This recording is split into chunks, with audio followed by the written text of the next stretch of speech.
of the Box, membahas apapun yang Anda mau. Indonesia tanah airku cinta, Nusantara merdeka bineka tunggal ika. Bersama Awang Ajiwasita dan Om Bob. Greetings to each and everyone. Anytime you meet, I greet anyone. Whether it namaste, assalamu alaikum. Salam, salam, salam. Halo, kita ketemu lagi di Out of the Box, membahas apapun yang Anda mau. Ada Awang Ajiwasita bersama Om Bob. Episode kali ini kita akan langsung mulai dengan pertanyaan yang dikirim oleh Pak Ferry. Nah, jadi Pak Ferry ini punya bisnis patungan dengan temennya, yaitu desain dan cetak kaos supporter bola. Nah, Pak Ferry ini adalah pemodal yang sangat mengerti tentang sepak bola. Sementara temennya ahli desain, tapi tidak mengerti tentang sepak bola. Nah, dalam perjalanannya muncullah beberapa permasalahan. Misalnya saat akan merilis desain baru untuk kaosnya. Nah, ini selalu ada dua pendapat yang berbeda. Akhirnya yang harusnya ngerilis satu desain malah jadi dua desain. Jadi boros ongkos produksinya. Kalau menurut Om Bob, baiknya gimana ini? Ya, ini ide yang bagus ya. Memang semua orang tuh sekarang tidak bisa kalau mau usaha itu hanya mengandalkan kemampuan diri sendiri. Seperti tadi itu temannya Pak Ferry itu jago desain ya. Mungkin dia lulusan sekolah desain bisa ya. Sekarang sekolahan desain itu banyak sekali. Kemungkinan dia nggak punya modal. Ya, lah Ferry ini punya modal ya. Tapi dia juga ahli. Mungkin sering nonton televisi sepak bola liga-liga itu kan. Liga Jepang, Liga Inggris, Liga Italia ya. Mungkin Copa, liganya Amerika Latin sana. Mungkin juga Liga Amerika ya. Nah, mereka berdua karena mempunyai histori pertemanan, mereka buka usaha baru ya. Nah, karena pasaran t-shirt, kaos-kaos jersey dari klub-klub sepak bola terkenal itu, mereka tertarik untuk membuat itu. Dari segi kepekaan bisnis, berdua ini sudah oke, ya. Memang kalau mau bisnis itu kita nggak boleh meng-create sesuatu yang belum ada, tetapi kita harus mengikuti pasar yang sudah ada. Nah, sekarang pasar jersey, pasar t-shirt dengan tema-tema sepak bola ini kan udah begitu banyak ya. Nah, kalau kita tahu itu kalau jersey yang original, walaupun pabriknya mungkin dibikin di China ya, atau dibikin di India, Bangladesh, tapi kan namanya original ya. Betul. Kadang-kadang juga ada yang bikinan Indonesia ya, ada tulisannya Made in Indonesia. Tapi harganya kan aja gile ya. Satu t-shirt itu ya bisa, kalau yang original kan bisa 300.000 lebih. Betul. Ya.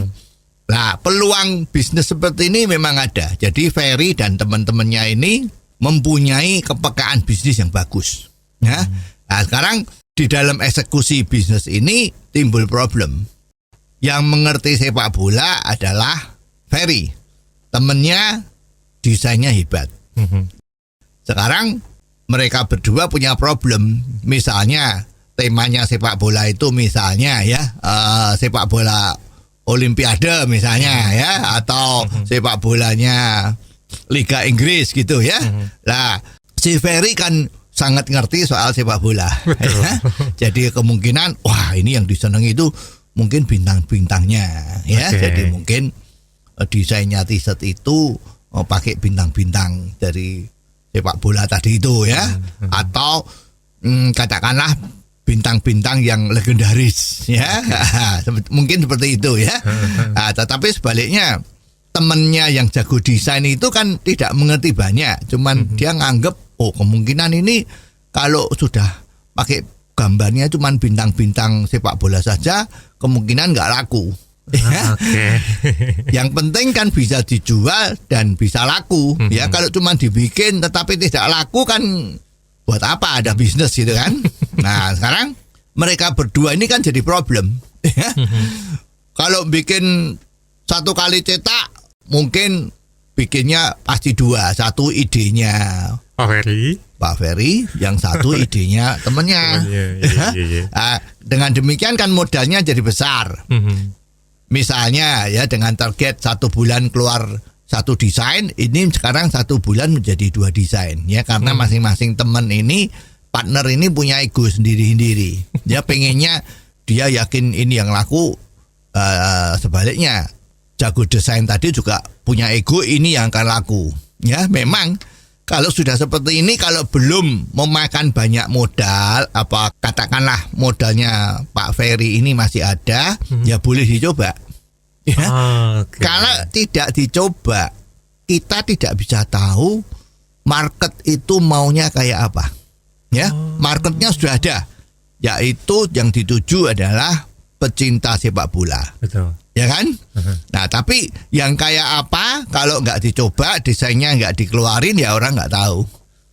Ya, jadi memang boleh kalau modalnya kuat, cetaklah 2 macam. Seleranya Pak Ferry dan seleranya desainer tadi. Nanti lihat mana yang laku.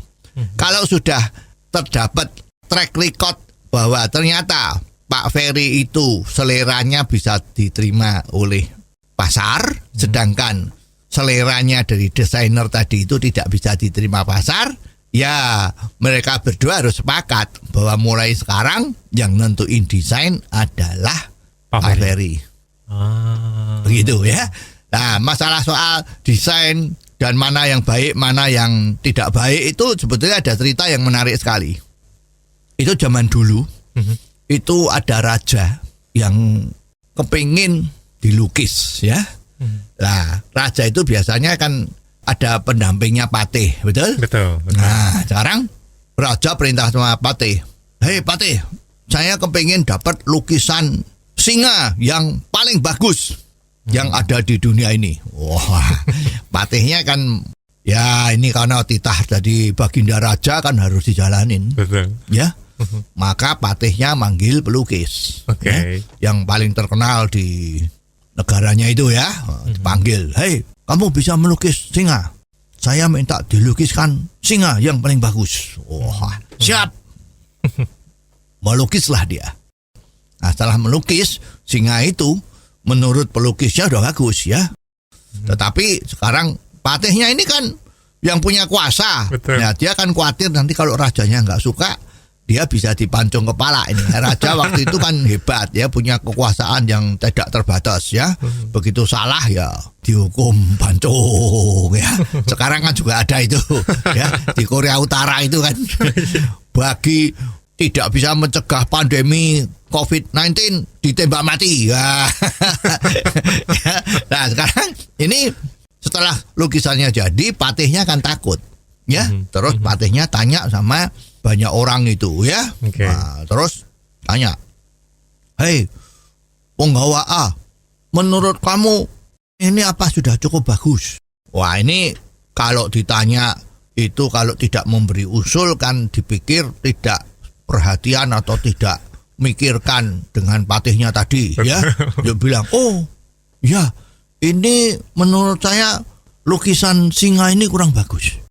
Singa itu selalu yang hebat itu rambut kepalanya itu harus, kalau zaman sekarang seperti wanita disasak. Wah. Seperti sarang tawon itu. Wah, itu wah ini betul nih ya. Terus sang patih memerintahkan sama pelukisnya tadi, hei pelukis, itu rambutnya kurang mengkerok seperti sasak zaman sekarang. Nah, karena pelukis juga takut nanti kalau nggak diikutin kan bisa masuk penjara atau dihukum ya. Gambarlah dia seperti itu. Nah, wah. Oke, tunggu Om Bob. Biar semakin penasaran, kita akan lanjutin lagi setelah break. Oke? Sambil terus kita tungguin, kalau Anda punya komentar yang bisa kita bahas di sini, silakan dikirim via WhatsApp di 0878 5590 7788. Out of the box, membahas apapun yang Anda mau. Anda masih dengerin Out of the Box, membahas apapun yang Anda mau. Kita lanjutin cerita kita tadi, raja yang minta dibikinkan lukisan singa. Kemudian sang patih, karena ingin dapat hasil yang terbaik, nanya ke salah satu punggawa kerajaan. Dan katanya singa yang terbaik itu adalah Singa yang punya rambut lebat. Nah, Udah jadi ya, dilihatkan lagi sama patihnya. Patihnya bilang, oh ya ini betul ya. Patih sendiri kan belum pernah lihat singa mungkin ya. Nah, kemudian dia panggil orang lain lagi ya, karena dia berpendapat bahwa satu kepala itu pasti kalah sama banyak kepala. Oke. Di dalam menentukan baik buruknya sebuah ciptaan. Oke. Dia panggil penggawa B, ya mungkin jenderalnya lah ya. Lah panggil, hei jenderal, ini singa kayak gini menurut kamu baik apa kurang baik? Apa yang harus diperbaiki lagi? Wah, terus dia lihat, wah singa ini seperti ini ya. Oh, singa itu buntutnya mestinya tidak boleh panjang-panjang. Ya, buntutnya harus pendek. Dan yang bagus itu pucuknya buntut itu harus ada bulunya seperti kepalanya. Wah, jadi di depan itu ada sasak rambut yang gede, di buntut ada juga tapi kecil. Ini bagus, harmonis. Wah, percayalah ya. Pelukisnya dipanggil lagi. Hai, ini buntutnya kurang bagus, harus dibikin pendek. Ada sasaknya. Kan takut pelukisnya, ya kan? Diikutin. Nah, setelah jadi dilihatin lagi. Lah sang patih masih, wah ini saya cuma tanya 2 pendapat, ini nggak bisa. Dia panggil lagi. Mungkin ini jenderal polisi. Hei Pak Polisi, ini gimana menurut you? Wah, Pak Polisinya juga, wah kalau nggak ngasih pendapat nanti repot nih, gitu kan? Dia ngasih pendapat. Oh, ini yang namanya singa kalau bagus itu giginya harus seperti buto cakil. Wah, giginya keluar dari bawah itu jadi kelihatan kalau singa itu buas gitu. Wah, betul juga ini. Pelukisnya dipanggil. Bikin lagi. Tolong mulutnya tuh dibikin giginya muncul seperti buto cakil. Wah, takut lagi kan? Gambar lagi. Lah, berkelanjutan terus, akhirnya gambar yang sudah jadi bagus itu dibawa ketemu rajanya.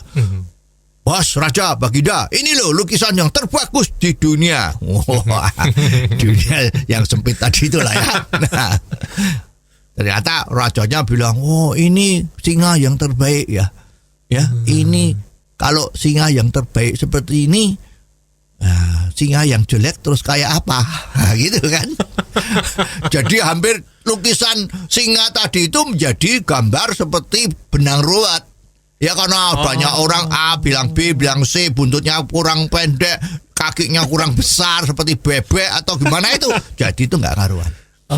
Jadi di dalam penentuan desain Pak Ferry sama temennya ini, ya mestinya kalau nanti sudah dicoba bahwa ternyata seleranya Pak Ferry ini yang bisa diterima di pasar, ya sudah, ya desainernya tadi itu nggak usah terlalu banyak campur. Ya, biar itu jalan dulu.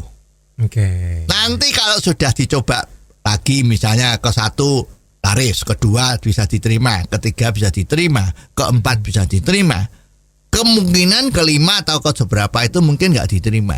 Kalau sudah nggak diterima, lah desainer yang tadi itu boleh dicoba. Ingat, seleranya satu orang itu ada batasnya. Ya. Ini kalau menurut teori itu batasnya itu 7 ya. Oh, 7. Ya, seperti kalau kita ingat brand. Coba you sebut brand ya. Misalnya brand kopi sekarang yang lagi hebat ya. Oh, ada yang A, ada yang B, ini nggak nyebutin ya karena nggak ada sponsor ya. Pertama kopi A, wah cepat. Setelah itu kopi B, kopi C, kopi D. Setelah itu pelan sampai ke brand nomor 7 itu sudah nggak keluar lagi otak kita.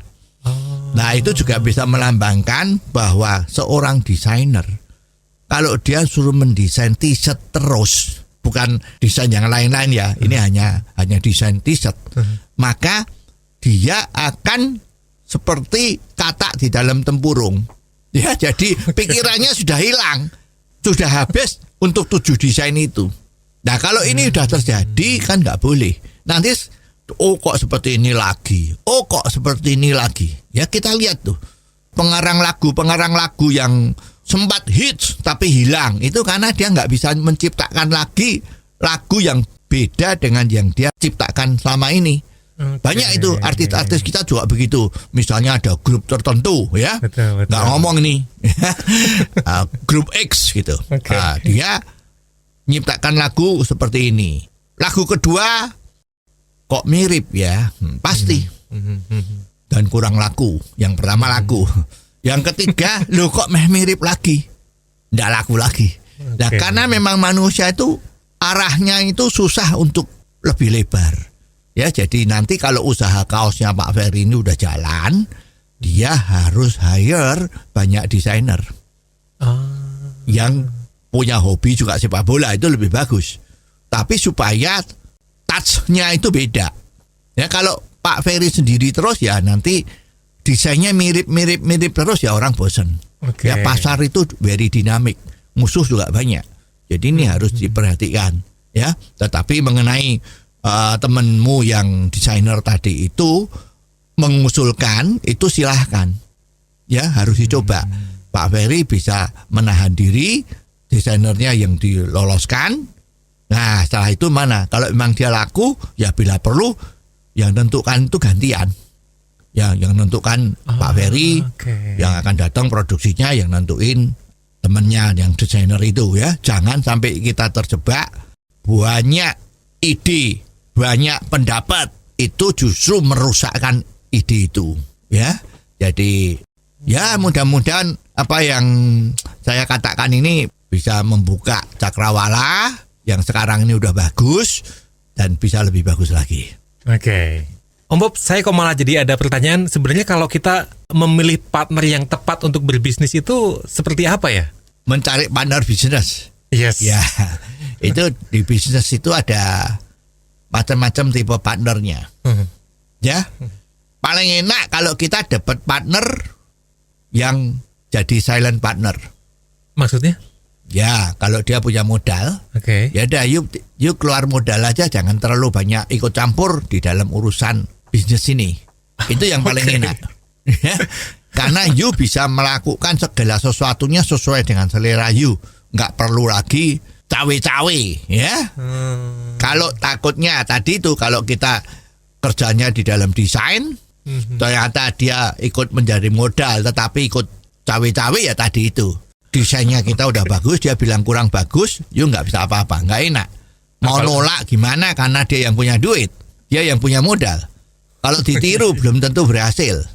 Ya, tanggung jawabnya juga menjadi tidak jelas. Tapi kalau dilepaskan ya dia jadi jelas ya. Jadi seperti kalau sebuah perusahaan itu ada direktur, ya direktur terus dikasihkan kebebasan untuk menentukan. Jangan terus apa-apa tanya sama pemodal. Ya kapan selesainya kalau tanya-tanya terus ya kan. Jadi itu. Tapi kalau di dalam satu kolaborasi, dalam satu bisnis yang diperlukan kemampuan beberapa orang yang digabung, ya memang partner yang harus dicari adalah yang mempunyai kompeten yang hebat, mempunyai kompeten yang berbeda dengan rekan yang lain, sehingga perusahaan ini akan menjadi tim yang kuat. Contohnya tim sepak bola. Sepak bola tuh kan nggak bisa main sendirian. Masa kaptennya suruh lari kanan lari kiri kan, harus menjadi satu tim. Nah, tim itu gimana? Penyerangnya yang harus capable, yang tengah bagi tugas, bagi bola itu juga harus oke, kipernya juga harus oke, back di belakang itu juga harus oke, itu timnya akan menjadi kuat. Setelah itu dipimpin sama pelatih yang hebat, misalnya begitu kan, nah itu akan jadi kuat. Persis di dalam sebuah perusahaan juga begitu. Ya, jadi nggak bisa kalau perusahaan gede atau kita mau usaha baru dengan cari partner, carilah orang yang oke-oke. Ini sangat perlu. Ada juga satu perusahaan, satu yang punya pemikiran visi yang hebat, partner yang lain itu mempunyai operasional yang hebat. Ya, jadi satu pemikir, satu pelaksana, itu juga bagus. Oke, Om Bob, kita break dulu sebentar. Nanti kita akan lanjutin lagi di Out of the Box, membahas apapun yang Anda mau. Sambil terus kita ingetin, kalau Anda mau kirim komentar, silakan kirim WhatsApp di 0878 5590 7788.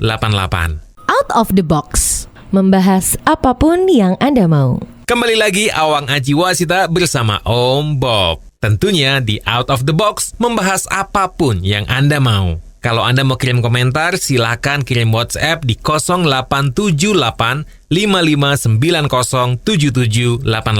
Nah, tadi kita sudah membahas seputar bisnis yang dijalankan oleh Pak Ferry.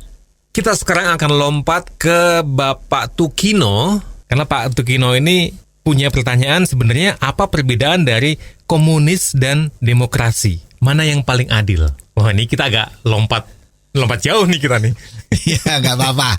Memang juga apa yang kita bicarakan ini pun apapun yang kepingin kamu tahu kan. Betul, out of the box ya. Ya, apa yang kepingin didiskusikan apapun boleh ya. Yes. Jadi mau tanya apa aja kita mari diskusikan bersama ya. Oke. Jadi pertanyaan dari Pak Tukino ini ya memang lagi trending topik. Sekarang kan lagi rame-rame takut PKI muncul kembali ya.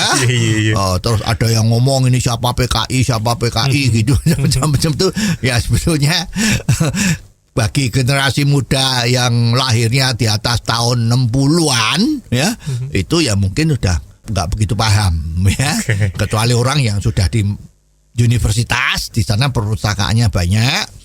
Di sana forum-forum untuk diskusi macam-macam kan lebih bebas ya. Oke. Jadi memang kalau dikatakan komunis itu apa? Ya, komunis itu sebetulnya paham. Ya. Paham artinya ideologi gitu ya. Tapi paham komunis ini dicetuskan atau dipublikasikan atau ditemukan oleh orang yang namanya Karl Marx. Kalau nggak salah tahun abad ke-18 ya. Orang Jerman ya. Paham ini bahwa tidak ada hak milik pribadi. Semua yang ada di dunia ini atau di sebuah negara itu harus menjadi milik negara ya.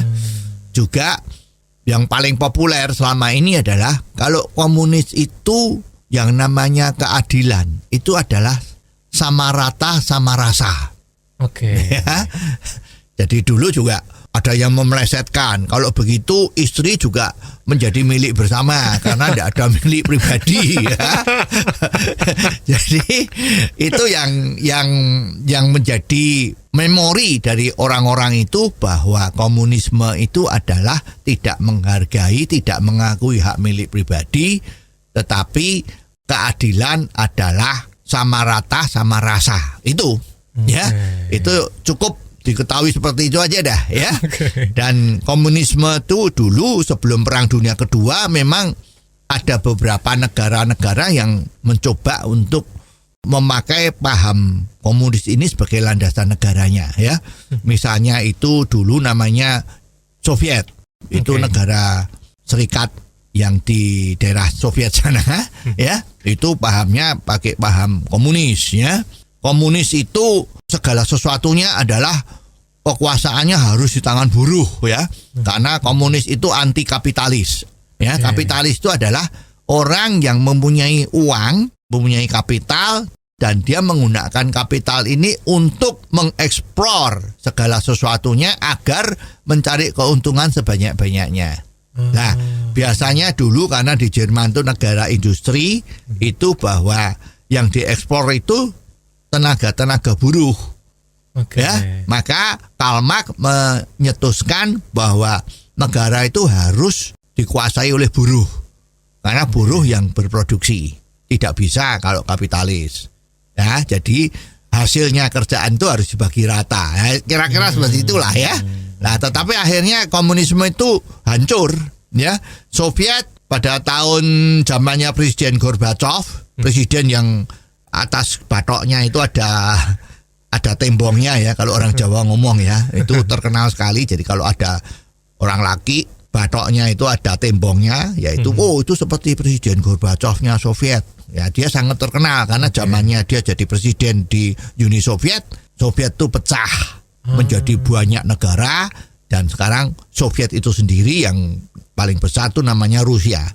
Ya, jadi sekarang komunisme sudah hancur di Soviet. Ya, sekarang masih ada Korea Utara itu dia masih pakai komunis ya. Kuba itu masih pakai komunis ya. Vietnam, Laos itu juga masih komunis ya. Di Nepal juga sepertinya komunis juga ya. Lah, itu ya. Jadi konsepnya komunis adalah yang menjadi juragan, yang menjadi penguasa itu harus dari buruh gitu ya. Tetapi sudah banyak lagi modifikasi. Kalau komunis di Tiongkok sekarang yang menjadi penguasa itu bukan hanya buruh tetapi ditambah, karena sana negara agraris menjadi buruh dan tani. Ya, buruh dan tani kok juga tidak makmur. Maka ada tokoh reformis Deng Xiaoping yang lulusan Prancis itu menelurkan komunis gaya baru ya. Namanya, tapi sebetulnya namanya komunis gaya baru, tetapi itu sebetulnya sudah bukan komunis ya. Karena soko guru atau pilar-pilar dari negara itu menjadi 3. 1 adalah buruh. 2 adalah petani. Nomor 3 adalah pengusaha. Lah, kan udah lain. Paham komunis itu, pengusaha itu kapitalis, harus dimusuhi. Nah, sekarang Tiongkok udah seperti itu. Jadi sebetulnya komunis itu sudah tidak bisa diterima di mana-mana, ya. Sekarang yang masih tinggal cuma 2, Kuba sama Korea Utara. Ya, yang lain-lainnya sudah luntur semua. Sudah pakai obat pelarut warna jadi luntur.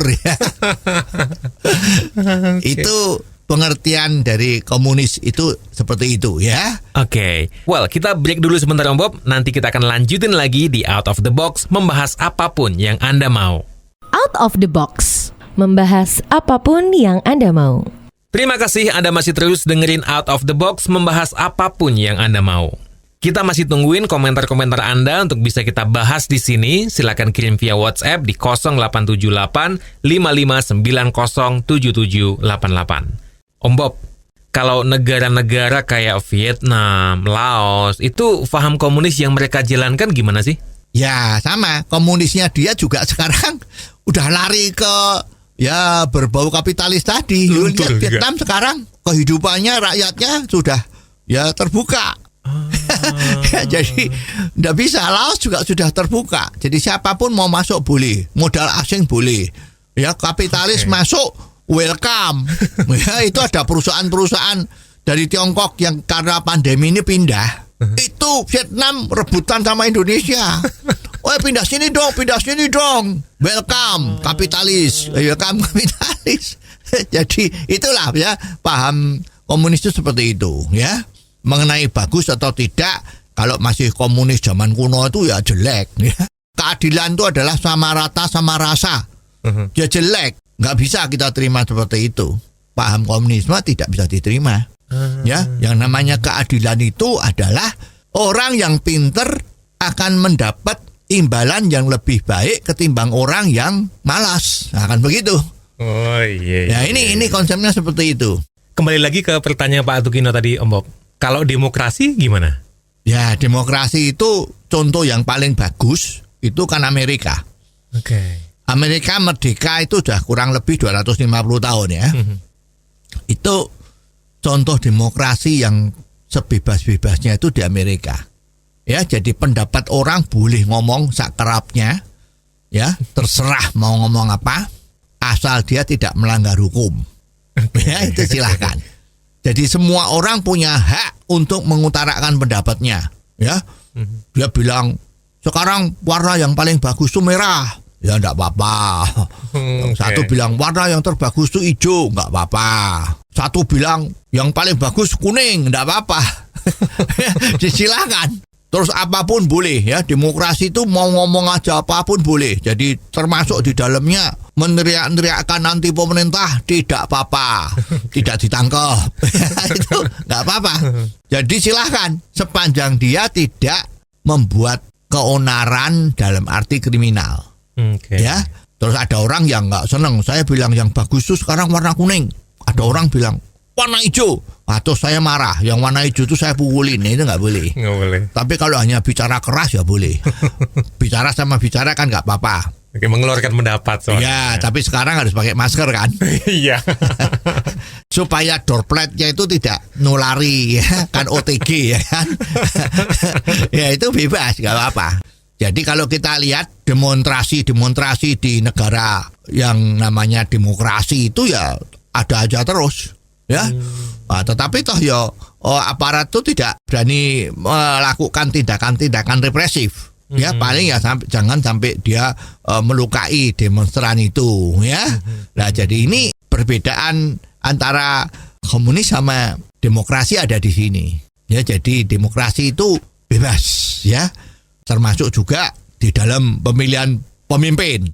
Kalau demokrasi adalah ada pilkada atau pemilu kan, itu demokrasi. Tetapi kalau di negara komunis itu pemilihannya presiden biasanya ya itu sudah ya semacam tahu sama tahu musyawarah ya calon tunggal lah itu seperti itu ya. Lalu Om Bob, sebenarnya ini bagus yang mana, komunis atau demokrasi? Ya sebetulnya ini agak berbeda istilah ya.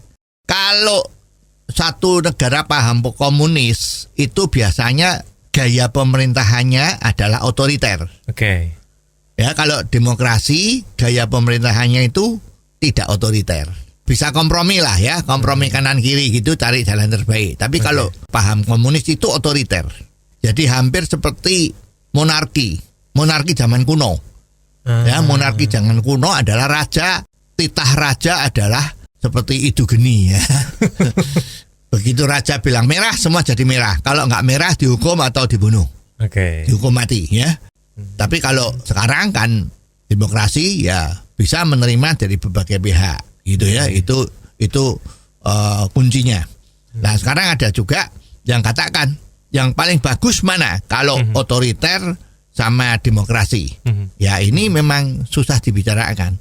Masing-masing punya keunggulan sendiri-sendiri.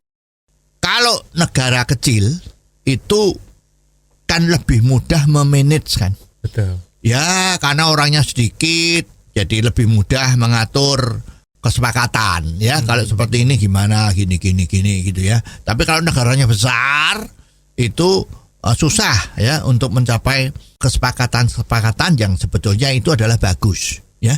Contohnya misalnya sekarang Amerika itu kan negara yang gede sekali kan. Betul.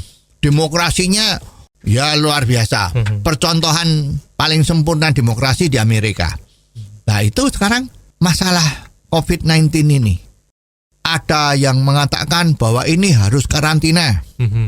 Menurut ilmu kedokteran kan karantina. Betul. Juga karena penularannya itu lewat droplet. Ya jadi harus pakai masker. Kalau menurut riset dari WHO kedokteran itu kan kalau kita pakai masker, lawan bicara kita pakai masker itu kemungkinan nularnya 10% atau 5%. Tapi kalau salah satu tidak pakai masker, penularannya itu bisa 40%. Tapi kalau sama-sama pakai masker, tingkat penularannya tuh hanya 10%.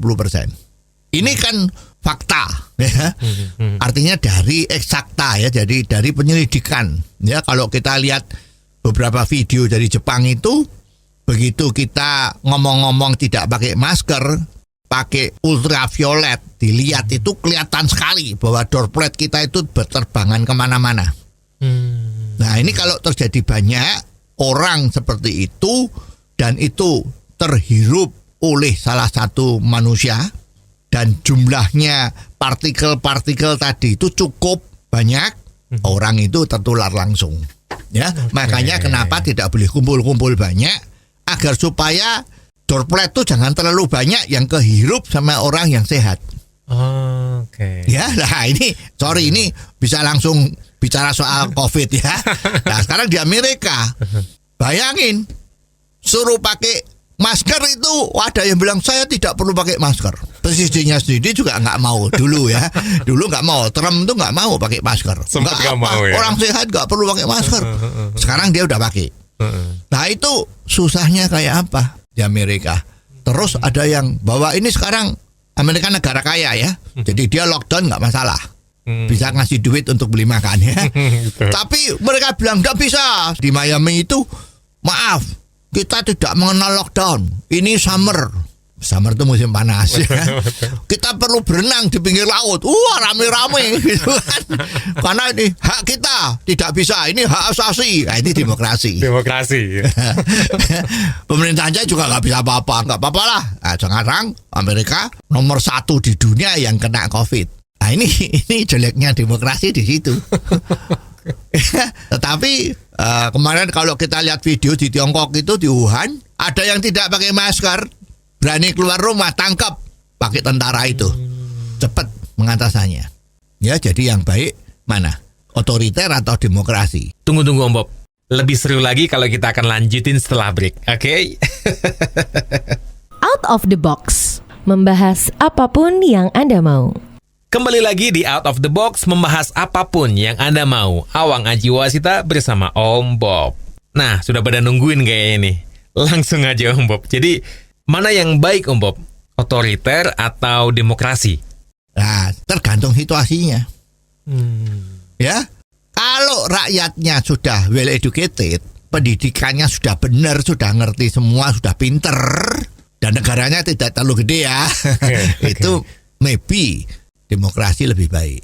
Ya, tetapi kalau negaranya besar, itu ya rakyatnya pendidikannya belum matang, ya belum dewasa lah ya, belum matang, masih mudah diprovokasi, itu masih mudah diobong-obong, dibakar-bakar, ya mungkin ya ada pendekatan, kadang-kadang pendekatan demokrasi, kadang-kadang pendekatan otoriter itu mungkin bisa dipakai. Ya, jadi tergantung situasinya gimana. Persis kita di dalam rumah tangga. Di dalam rumah tangga, kalau anak-anak masih kecil, kita sebagai orang tua untuk membuat keluarga ini menjadi harmonis, menjadi baik, itu pakai demokrasi apa pakai otoriter sebagai orang tua? Menurut ajaran macam-macam ya, apakah agama, semua agama lah ya, bahwa kepala keluarga itu kan bapak. Ya. Nah, sekarang kalau keluarganya anak-anaknya masih kecil, ya, itu otoriter. Otoriter apa demokrasi? Anak-anak yang belum tahu, Pak, saya maunya makan yang pedas. Padahal kita tahu kalau pedas perutnya bisa sakit. Iya. Ya karena demokrasi ini haknya. Anak kecil nggak tahu, masih dikasih pedas terus ya. Lalu no, nah, dia nangis juga no. Otoriter kan? Nah, tapi kalau udah gede, anak-anak udah sekolah, sudah melalui SMP, melalui SMA, istilahnya itu sudah akil balik. Ya kalau sudah akil balik kan sudah bisa ngasih pendapat. Nah, itu demokrasi jalan. Menurut pendapatmu gimana? Dik, kan banyak kan orang tua kalau manggil anaknya kan dik gitu kan, karena dianggap udah gede kan, nggak pakai le atau nak. Kalau pakai le nanti kok panggilnya le, wah bisa nggak suka ya. Jadi dik gimana, maunya gimana? Kalau mau kamu pakai baju gimana ya? Misalnya dia kepengen pakai bikini jalan-jalan di jalan raya, ini musim panas. Kalau di Amerika kan musim panas semua jalan-jalan pakai bikini. Kalau ini saya mau pakai bikini bagaimana Pak? Lah kasih pengertian. Ya kalau kamu larang nggak boleh, pokoknya nggak boleh, dia nggak puas karena udah bisa mikir. Nah, kasih pengertian. Budayanya Amerika beda sama budayanya di sini. Kalau di sini kan tidak umum, nanti orang diliatin nanti gimana. Jadi toleransi itu perlu. Demokrasi. Ya jadi demokrasi. Ya jadi sebetulnya dari lingkungan kecil kita, keluarga kita, terus lingkungan kita tempat tinggal RT RW atau kampung kita, itu nanti sebetulnya bisa kita narik pelajaran. Kapan demokrasi itu baik, kapan otoriter itu baik. Ya jadi tidak ada yang mutlak. Yang paling baik itu demokrasi, terus yang satu bilang yang paling bagus itu otoriter. Wah, itu juga susah ngomong. Wait, Om Bob, kalau kita melihat Tiongkok zaman sekarang dan kita bandingkan juga dengan negara-negara barat, sebenarnya sistem yang paling baik itu yang apa, Om Bob? Ya ini, masing-masing punya keunggulan. Ya, tetapi yang paling bagus sebetulnya sistem negara barat itu bagus. Artinya negara barat itu kan ada demokrasi, tetapi tetap sistem ekonominya kan kapitalis. Jadi yang bagus itu adalah kapitalis yang mawas diri. Ya, jadi harusnya tuh kapitalis yang mawas diri. Ini udah kelihatan di negara-negara Eropa, misalnya Norwegia, ya, terus Belanda juga, ya, yuk Denmark, itu begitu. Itu kan kapitalis banget tuh. Tetapi mawas diri, artinya tidak ada rakyat yang hidup di sana itu menderita.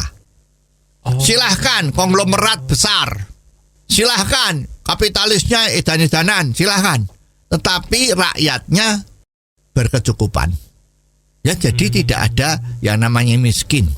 Tidak ada yang pendapatnya itu dikengkang. Ya, jadi demokrasinya ada. Tetapi juga kehidupannya oke. Ya, jadi itu yang bagus. Jadi kapitalis yang mawas diri. Yang tahu bahwa kamu berhasil karena berkat pemerintah, berkat karyawannya, ya kan?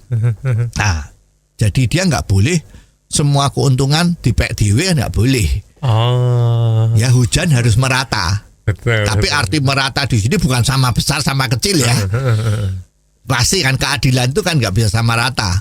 Nah, itu akan menjadi negaranya menjadi harmonis. Kalau seluruh dunia bisa seperti itu, ya sudah tidak ada perang. Perang itu kan kepingin supaya bahagia, supaya hidupnya enak, supaya tidak menderita. Nah, sekarang kalau ditanya makmur dulu atau adil dulu, ya mestinya harus makmur dulu. Setelah makmur, caranya makmur gimana? Kan pakai tadi itu teori kapitalis. Modalnya besar, untungnya besar. Tetapi kalau sudah menjadi besar, dia menjadi mawas diri. Jadi dibagi yang adil. Pokoknya yang terlibat di dalam produksi itu jangan sampai tidak happy. Perusahaan-perusahaan gede itu sekarang semua karyawan dapat saham, ikut memiliki.